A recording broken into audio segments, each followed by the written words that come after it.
pemimpin dunia seperti Umar bin Khattab. Laki-laki tegar, laki-laki yang tegas, tidak pernah berbasa-basi dalam kebenaran itu, ternyata sabar, lembut hatinya, dia takluk oleh istrinya.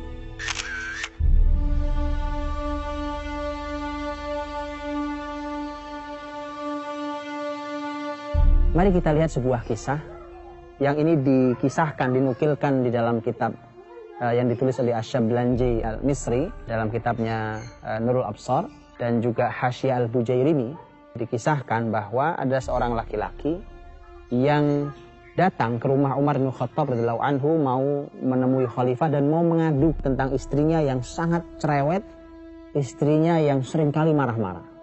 Kemudian begitu sampai di depan rumah Umar, dia hendak mengetuk pintunya, ternyata dia mendengar bahwa istrinya Umar pun sedang marah-marah pada Umar. Maka laki-laki itu pun pergi. Tentu kita semua tahu apa yang ada dalam hatinya.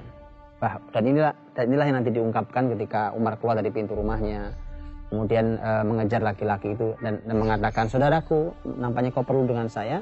Dia bilang, iya, saya ingin mengadukan tentang istri saya yang sering marah-marah pada saya. Tetapi saya juga mendengar istrimu juga marah padamu, maka apa gunanya saya mengadu pada kamu? Kalimat Umar luar biasa.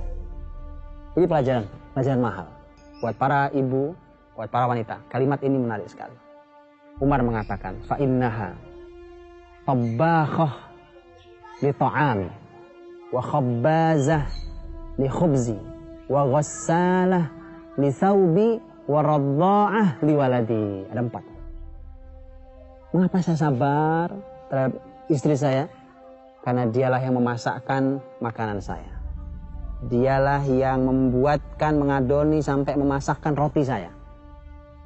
Dialah yang mencucikan pakaian saya. Dan dialah yang menyusui anak-anak saya. 4 hal ini. Mari kita ulang. Dialah yang memasakkan makanan saya. Dan dialah yang membuatkan roti untuk saya. Ini urusan dapur. Dialah yang mencucikan pakaian saya. Ini urusan sumur. Dan dialah yang menyusui anak-anak saya. Ini sebenarnya kalau dalam bahasa kita ini bagian dari urusan kasur. Jadi urusan sumur, dapur, kasur bukan hal yang sederhana. Tidak akan jadi pelajaran buat para ibu. Tidak akan ini menjadi renungan buat para bunda. Bahwa ternyata sumur, dapur, kasur kemuliaan bagi Anda. Sumur, dapur, kasur itu yang membuat Umar sabar bahkan dengan semua kekurangan istrinya. Bahkan sabar saat dimarahi istrinya. Dan kalimat penutup Umar pada laki-laki itu adalah, sabar saudaraku, karena itu hanya sesaat kemudian hilang. Kemarahan meluap itu biarkan, setelah itu kemudian dia akan pergi dan hilang. Sabaran itu.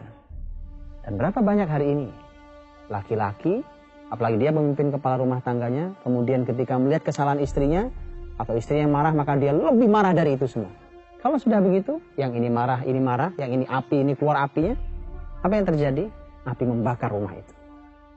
Dan kalau ini terus berlangsung, maka tidak ada kalimat baiti jannati, tidak ada rumahku surgaku, yang ada adalah kapal itu mulai retak dan hampir-hampir saja mau karam kalau tidak segera diselamatkan. Para bunda, para ibu yang seharusnya juga kita tadaburi dari kalimat ini, sebenarnya adalah langsung firman Allah Subhanahu wa Ta'ala.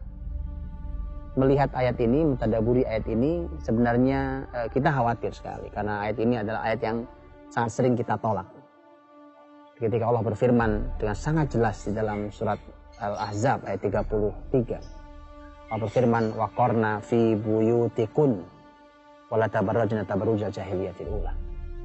Menetaplah kalian para wanita di rumah-rumah kalian dan jangan berpenampilan tabarruj, penampilan jahiliyah. Kalimatnya sangat jelas, waqarna fi buyutikun. Menetaplah kalian di rumah-rumah kalian. Artinya bahwa wanita tempatnya memang di rumah. Ini yang dicoba untuk peradaban hari ini, untuk digiring para ibu keluar dari rumahnya masing-masing. Dengan semua alasannya. Dengan alasan ekspresi ilmu di masyarakatnya. Dengan alasan bahwa wanita juga punya hak yang sama dengan laki-laki. Dan seterusnya. Tapi kita lupa. Walaysa dzakaru kal untha. Laki-laki tidak sama dengan perempuan. Maka dari itulah hak dan kewajiban mereka pasti ada yang tidak sama. Karena tidak sama itulah maka ternyata Allah yang Maha Tahu dan Allah telah meletakkan bahwa ternyata tugas para wanita adalah di rumah mereka, tanggung jawab pertama mereka. Maka bukankah sudah saatnya kita dan keluarga kita mulai merenung, mulai mentadaburi apakah ini salah satu yang menyebabkan keluarga kita bermasalah? Apakah ini salah satu yang menjadi faktor mengapa anak-anak kita tidak istimewa? Maka ibu, pulanglah. Suamimu ingin meregup di telaga cintamu. Ibu, pulanglah. Di luar sana sangat tidak ramah untuk kelembutanmu. Ibu, pulanglah. Istanamu menunggu sentuhan surgawimu. Ibu, pulanglah. Calon orang besar sudah duduk begitu manisnya, siap untuk belajar di madrasahmu.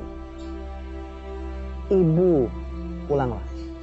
Pemimpin masa depan umat ini, dia hanya ingin merasakan tatapan teduh pandanganmu. Ibu, pulanglah.